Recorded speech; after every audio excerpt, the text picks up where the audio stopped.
Welcome to the show. This is Future Shock. I'm Edward St. Pé, and it's really a pleasure to be with you today here at our studio, Ocean 7 Studios, and we're streaming on Facebook, also streaming on X. And so hopefully we'll be streaming on a few other locations soon, which sort of opens it up a little bit. So I'm happy that we've got a few viewers out there in other parts of the area, other than where we're broadcasting right here on the Gulf Coast. We've got some viewers in the Jackson area, and we're happy to have you aboard. So if you want to learn about some of the latest developments in AI and kind of keep up with humanoid robotics and AI in general, this is the place to be. It's a simple hack to kind of stay abreast with all of the developments. I think that, we've covered a lot of ChatGPT 4 lately. The reason why is because I use ChatGPT 4 on my phone. I've got the app, which gives you the ability to ask questions of the app, of the ChatGPT 4 app. We call our version Alfred. And so Alfred can give me an answer on a question about a script or about anything really, but also graphics. So that graphic element on ChatGPT 4 is called DALL-E, D-A-L-L-E. And I've shown you some examples of what DALL-E can do. The graphic for this show, Future Shock, that was a transmission of me texting in, or voice synthesizing a text into voice to Alfred, and him coming back and saying, okay, here's a couple of examples of what I think you want, boom. And so one of them is the Future Shock graphic that we use on this show. He sent me a bunch of examples, and they're all perfectly wonderful. I chose a particular one, and that's what we use on the show. Also, for example, for our film channel here at Ocean 7, we've got sub-channels. So we've got 7.1, which is what is running this show live right now across the airwaves in the Biloxi Gulfport TV market. But we've got channel 7.2, 3, 4, 5, and 6. So those channels, those sub-channels need programming, and we've got networks running on those channels. One of the channels came open. Instead of leasing it to another network, we chose to start our own channel. We had a movie library, so we programmed in on channel 7.5.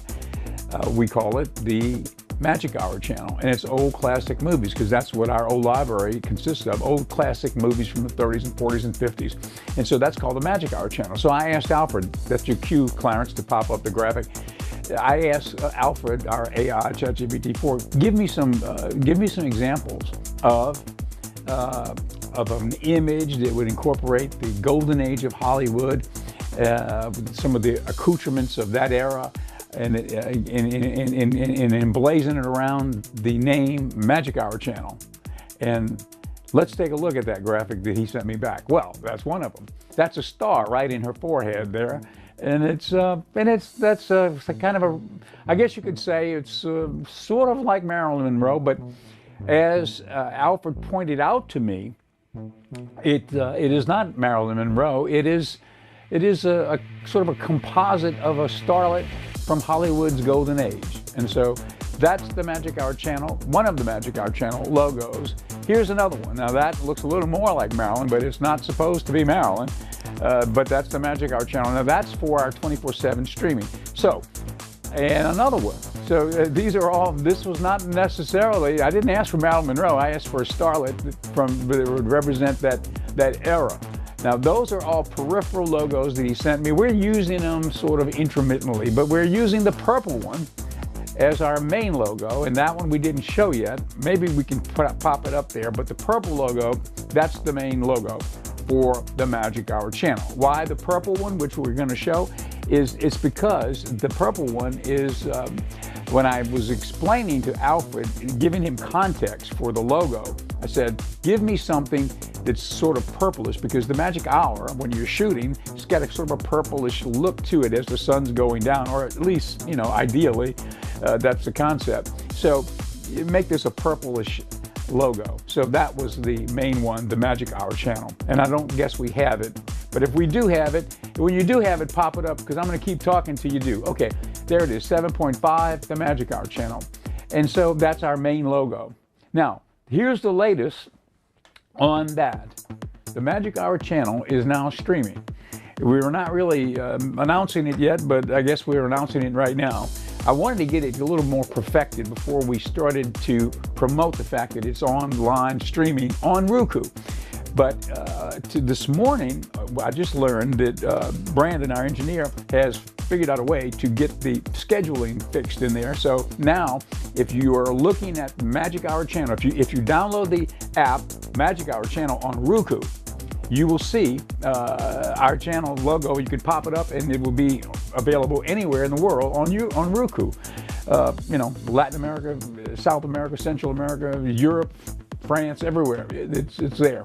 And so it's kind of a nice achievement for us to be able to stream our own content. You see, that's the thing. You've got to have your own content to be streaming it. So this gives us a channel, and we're going to try to work on it and perfect it. And of course, that's the first one, Roku. Next will come Amazon. They're working on Amazon now. And as soon as we get the Amazon Fire app, we'll let you know. And then we'll have an Android app, and also we'll have an Apple TV app. I believe that's the plan right now that we'll be doing. And these are 24/7 movies from the golden age of Hollywood, no charge.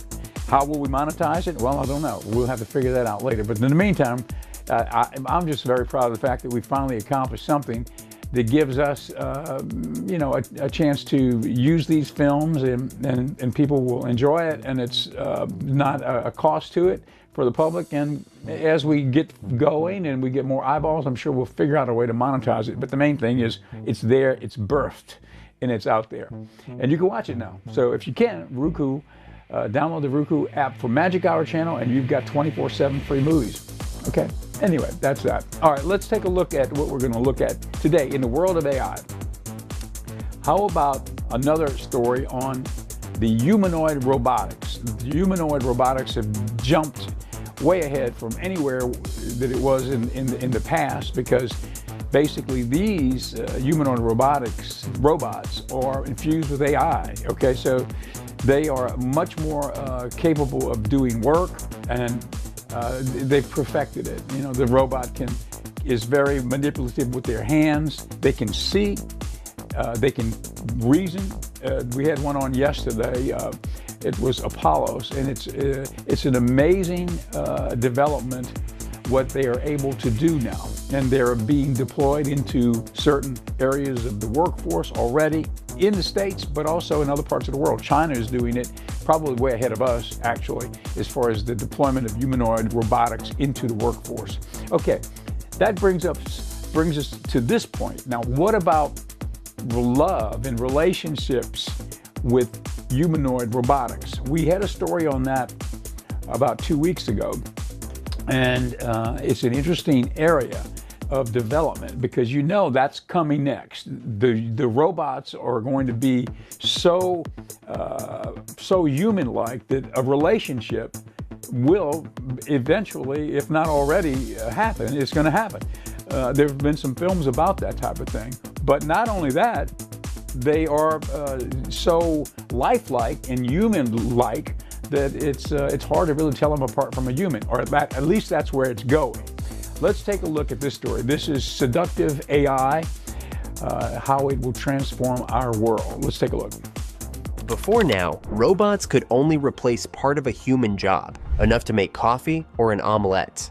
But recently, they started developing some amazing new abilities, from assisting in rescue situations to acting, and even counseling skills. Decision on what I wanted to do with my life. That's amazing, Gabriel. So in a way, this isn't just about creating a really long resume, but also about self-discovery and finding out what you love to do and what you're passionate about. Have you found anything that you love doing? These AI models will eventually power robots like Digit, which was just recruited by Amazon. It can lift about 35 pounds. You know, the robot weighs about what a person would weigh. It can reach about the size of what a person can reach. You know, we're really going for that kind of like OSHA regulations and requirements for the robot. That can already perform tasks and react to new information without any pre-programming. In an even bigger story, Agility Robots, the company behind the Digit bot, is building the RoboFab, a factory that will produce thousands of Digit's bots per year. This is a really significant moment in the robotics industry. This is the world's world's first humanoid robot factory. This has never been done before. The latest news is from Figure 1, a new creepy robot that is also the first one to use ChatGPT-4. You must watch it to believe it. I see a red apple on a plate in the center of the table, a drying rack with cups and a plate, and you standing nearby with your hand on the table. Great, can I have something to eat? Sure thing. And have you heard about Neo by OpenAI? OpenAI entered the race to give AI a physical body, and this is where Neo comes in. The goal is for Neo to learn, improve, and adapt itself to several situations by spending time and interacting with the world. The story is the same with the Tesla bot, Optimus 2. The engineers at Tesla have already mentioned that Optimus is capable of reacting to new information without the need to change or edit its code. One sample video was originally accused of being fake, but as you can see here, the object moves on impact with the robot's hands. This robot can also fold laundry. People say it was instructed by humans, but soon it won't be the case. A Google project showed how the robots are breaking down and converting the tasks into natural language and constantly context switching to adjust to whatever new information has been added. With a little more time and training, the physical abilities of robots will soon be as powerful as ChatGPT. The first bot making waves in this category is Apollo. This humanoid robot by Apptronik is a warehouse robot that is already working alongside real people to lift heavy boxes and containers. What is more impressive than a robot dog that can sit, stand, roll, and play fetch? Well, in the same way that you would train an actual dog with the simulation of tasks, you may be able to do the same with a robot dog very soon. The only difference would be that a robot dog would learn and process information at a much faster rate. You also never have to worry about your dog dropping feces on your new carpet. One more really interesting entry here is what Disney is developing with its bot characters. These are eventually going to function as autonomous characters that can interact with you and the environment. Did you know that robots have already started testing in rescue operations? In the US alone, about 80 firefighters are lost to fire incidents every year. Now, with the advancement in robotics, we are very close to autonomous robots that can go into situations too hot and toxic for human firefighters. Speaking of imagination, you have most likely seen these creative AI videos go viral on social platforms. AI is helping creators make videos that would previously be restricted to million-dollar skill sets, or even nearly impossible. Movies are now using AI to seamlessly replace actors with computer-generated characters without compromising the setting, lighting, or motion. This is yet another major thing that would normally require a lot of skills and a huge budget. There is also this AI tool that allows a user to convert sketches to art based on prompts. This could completely revolutionize the design and architecture space in the near future. Education and communication play a huge role in human life, and AI is getting to the point where it starts to be a part of it. In one test, people played a game and found it difficult to detect the presence of artificial intelligence. 1.5 million people were asked to play a game based on the Turing test. They would chat for about 2 minutes and then have to guess whether a human was on the other side of the conversation or an AI bot. Only 60% of the answers were correct, and while this involves a lot of guessing, it says a lot about where we are now with communicating with AI. Dating apps have already started adding features that help match potential couples write interesting opening lines, and even mimic personalities. In education and tutoring, companies like Khan Academy are targeting a world where children will have an AI tutor with boundless knowledge. And speaking... Okay, we'll have more on that this coming week as we do our next show. The seductive nature of robots, humanoid robots. Where is that going? You just saw there's a dating app now that infuses AI into it, and so it's called Teaser. And so we've just got into that as we've left that segment, but we're going to take it up from right there next week because that's an interesting area. I had heard a little bit more about that recently, about AI-infused dating apps, and for people who are in that realm, who are using that type of service, this is going to probably really revolutionize that market sector too, because it's going to quantify the individuals and match up people in a way that's probably never been done before. It's going to be exact matches. It's going to be probably really incredible what that will do, with AI will do to that industry as we go forward. Okay, this is the part of the show where we do a little spot regarding the sponsor of this show, which is the Pendragon Apothecary, which is a forward-leaning wellness store. And this is when I turn to the camera right here and show a piece of the scenery around here in the shop. This is Peak Rescue Rub, CBD Rescue Rub. This is a cream for sore muscles and such as that, and it's infused with CBD. There's no THC in it. It's hemp lotion, but it's got 370 milligrams of CBD infused into the lotion. Very effective. It goes into the system and it helps with pain and such as that. So it's scent-free, it's a great fragrance-free, it's a great product, and we've got it here at Pendragon Apothecary. Okay, now I'm back. Okay, now we talk about some biohacks during this segment usually. I'm the chief guinea pig for biohacks. I will volunteer for anything. And so I am right now doing, and I have to show you some pictures. I have to remind myself to show you some pictures of things that I've created for personal use that we're not selling at the apothecary, but for example, red light therapy. Do a little drill down Googling on red light therapy and what it does for cellular regeneration. It's a particular type of infrared red light. And near, there's a couple of different lights. Some are visible to the eye, and some are invisible to the eye.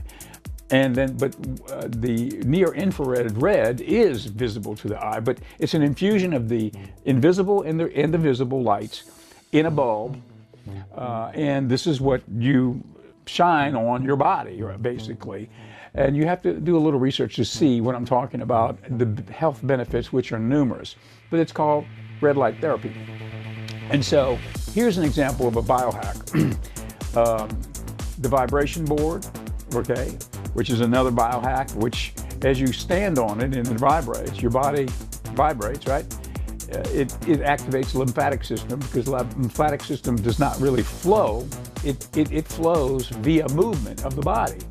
Especially for sedentary people who are not moving very much, you got to find a way to activate the lymphatic system to keep the flow going, right? So the vibration board is what they use. So if you want to actuate the lymphatic system, even if you do move and you're not sedentary, this helps it. And it also does a lot of other things too to the system. It activates the organs. It gets everything moving. So what I did, I've got some stands with some red lights. I found particular red lights where I didn't buy the system. I bought just the bulbs, and I put them in receptacles on stands in front of the vibration board. So when I do the vibration board at 5 o'clock in the morning, I've got the red lights on me. Then I've got another a stretching machine. It's sort of a back stretcher. You lay on it. I think it's called, I forgot the name of it, but it's something I've had before. So I'm using that with red lights on me there, so I can do the stretching, back stretching and such as that, along with the red light at the same time. So it's 2 in 1, 2 in 1. Vibration board, red light, and stretching board and red light. So from 5 until 5:30, that's what I do every morning. I've got some video. I've got a couple of pictures of what I created, those images of what I sort of created, hacked into reality to use every morning. And based on having read enough about it and learned about it, these are things that are beneficial, and it's a good way to get started in the morning. A healthy way to start. Okay, another thing that is in this area of biohacking would be grounding.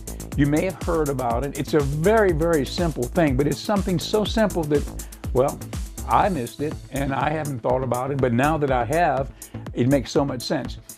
How many times do we take our shoes off with the rubber or leather soles or whatever type of sole and go onto the ground where you're standing on the ground? That's what they call earthing or grounding, where it's a discharge of energy that only occurs when you're in contact with the ground, like a grounded piece of electric current, right? And so they make, for people who don't have time to go stand on the ground, which we should make time, but you know, who really has the time or thinks about it to do it, right? But another way to achieve that is through a grounding pad or grounding sheets. So this is, for example, a sheet that has a little plug at the end. You plug it in, not to the electric socket, but you plug it into the grounding element on the electric socket. You know, there's 3 plugs, the grounding being the bottom one. You plug it into that. It's one little prong. You plug it in, that little wire plugs into the sheets. The sheets are infused with silver thread internally, and that sheet is grounded. Or a bed, let's say a pillowcase. You can get grounded pillowcases. So I have that, and I've done it, and I've been doing it. What do you notice? Well, it's hard to exactly say. It takes a few days, but it seems like now there are many health benefits, and you can read about them. You can Google it. But what grounding or it's called grounding, it's called earthing. Those are the 2 names you can Google. What does it do? What does it feel like? You feel after you've done it for a few days, you start to feel like you are really, you're when you go to sleep or you're going into the point at which you're resting, you're about to go to sleep, you feel grounded. Does that make sense? You feel, you're dead weight in that bed. I don't know, that's the way I feel. There are many benefits to that. Now, something as simple as that, but it just goes to show you in modern life how far we have gotten away from nature to the point where we don't even have contact with the ground. You know, shoes are a great development. You know, shoes are wonderful, but they have the rubber soles and they ground you away from the ground. So we've lost contact with Mother Earth from that standpoint. So it does make sense. Intrinsically, it makes sense, but there are a lot of benefits, practical benefits, so you can Google it. All right, now let's take a quick look at a clip that is talking about grounding and earthing. Let's take a look. And just sitting out here for 5 minutes helps. Sometimes if I have a busy day and I don't really have the time, I'll come out here, I'll have my cup of tea. So at least I know, oh, okay, so for 5 or 10 minutes, I'm connecting with the earth, and you can feel your blood pressure drop. You can feel the anxiety and any sort of sadness just kind of melt away. This is just a very miraculous thing that this planet gives us, and it's absolutely free. So with all of these health benefits, why aren't more people doing it? Why aren't we benefiting from this natural healing source of the earth? Well, our world has become super sterile, right? We're disinfecting everything and we're walking around with rubber-soled shoes, and people can go years without actually touching the earth. It's one of the most under-prescribed health hacks that I know, and I wish more doctors were telling people about that.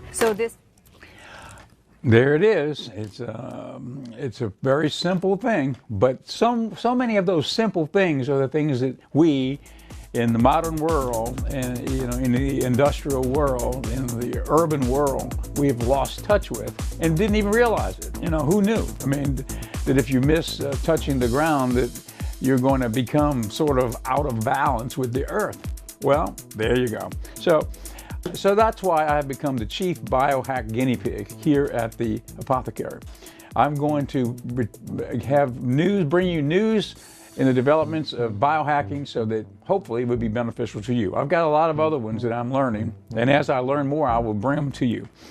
Okay, we've got another segment on where will AI be over these next 5 years, let's say from 2024 to 2029. What can we expect with that? Let's take a look. In the next 5 years, AI is expected to become more powerful and capable than ever before. With the development of new technologies like deep learning and reinforcement learning, AI systems will be able to process vast amounts of data and make decisions independently, without human input. But how powerful is it going to be? By the end of this video, you'll discover how powerful AI will become in the next 5 years. Let's start.